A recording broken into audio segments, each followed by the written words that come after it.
India एक ऐसा मुल्क है जिससे बहुत कुछ सीखा जा सकता है। इंडिया एक ऐसा मुल्क है जिसने टेक्नोलॉजी के जरिए अपने बहुत सारे पचीदा मसाइल को हल करने की बेहतरीन मिसालें सेट की हैं। आप देखिए कि एक मुल्क में 13.5% ग्रोथ हो रही है, world fastest growing economy. Britain को पीछे छोड़ दिया और जिस मुल्क ने, कि उसका कॉलोनियल पावर था सिर्फ 70 साल पहले। ये ऐसा है कि जो ऊपर ही जाता चला जा रहा है, जो ऊपर की तरफ ही सफ़र कर रहा है और जो तरक्की करता ही चला जा रहा है, और जो 5th लार्जेस्ट इकोनॉमी बन गया, वो ये कह रहा है कि यूके को पीछे छोड़ने के बाद हमने जो है वो उससे आगे जो है उसको बीट कर। लेकिन इंडिया एक डेवलपिंग कंट्री है, वो बहुत तेज़ी से डेवलप हो रही है। तो आई थिंक इसी वजह से IMF ने कहा होगा कि उनकी जो इकॉनमी है वो एक्सीलरेट करे।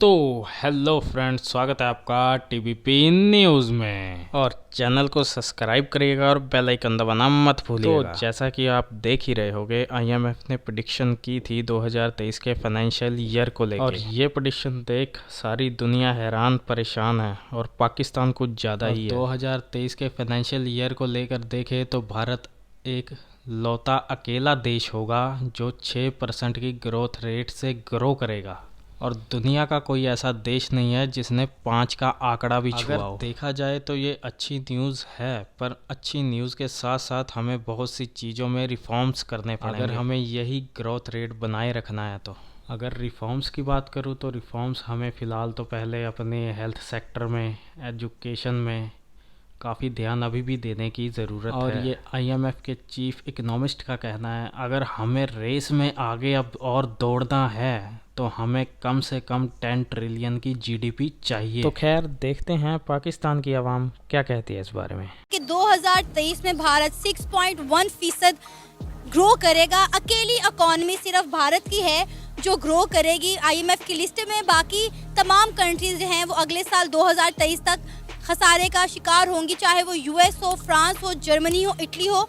क्या लगता है कि किस बिहाफ पर IMF ने ये लिस्ट तैयार की है और इतनी बड़ी प्रेडिक्शन की है?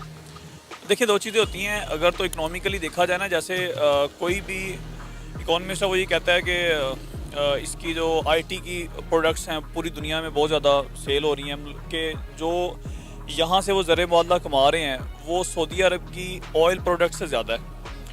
एक तो इस तरह की बहुत सारी जिसमें इंडिया जो वो रेमिटेंस इकट्ठा करता है, और उनके पास बहुत बड़ी तादाद में उनकी इकॉनमी जो ग्रो कर रही है। इन हालात में एक कंट्री ऐसा है कि जो ऊपर ही जाता चला जा रहा है, जो ऊपर की तरफ ही सफ़र कर रहा है और जो तरक्की करता ही चला जा रहा है, और जो 5th लार्जेस्ट इकोनॉमी बन गया, वो ये कह रहा है कि यूके को पीछे छोड़ने के बाद हमने जो है वो उससे आगे जो है उसको बीट करना है। देखिए कि एक मुल्क में 13.5% ग्रोथ हो रही है, वर्ल्ड फास्टेस्ट ग्रोइंग इकोनॉमी।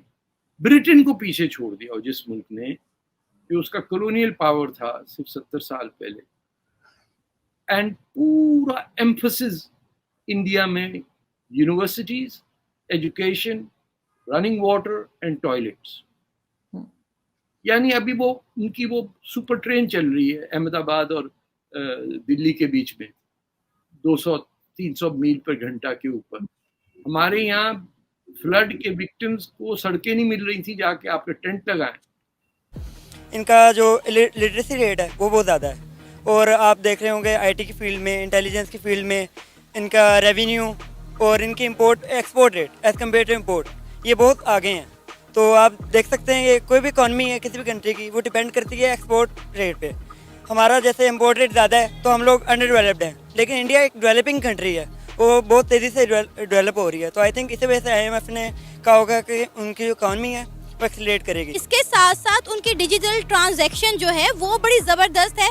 मतलब वहाँ पर कैश जो है वो चलना बंद हो गया है। लोग ऐप्स के ज़रिए चीज़ों का जो है वो पे करते हैं, चाहे वो सब्ज़ी वाला हो, चाहे फ्रूट वाला हो, या ऊबर पर सफ़र कर रहे हो, वो वहाँ पर जो है वो ऐप के ज़रिए जो है पेमेंट करते हैं। कैश तो देना बंद कर दिया। बिल्कुल।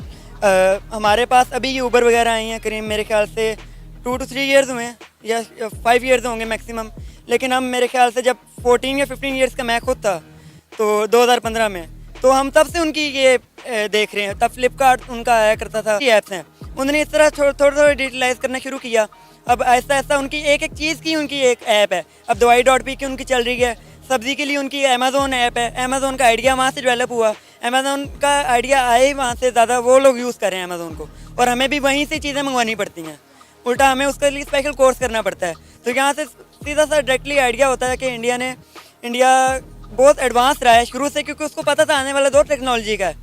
देखिए, मैं यही कहूँगा कि ये बनता था क्योंकि उनके पास भाई उनकी कंट्री में पैसा बहुत ज़्यादा है। उनके पास जो डॉलर्स हैं ना वो पानी की तरह बहते हैं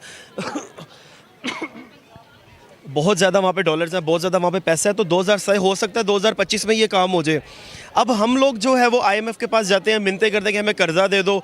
IMF उनके पास जाता है कि भाई तुम लोगों की मेहरबानी है, कुछ हमारे साथ कोलैबोरेट कर लो, कुछ कर्जा दे दो, कुछ ले लो। तो ये एक बड़ा जो है वो लम्हा फ़िक्री है हमारे लिए भी, उनके लिए तो खुशी की बात है। वहाँ पर तो ये सारा सिस्टम चल रहा है।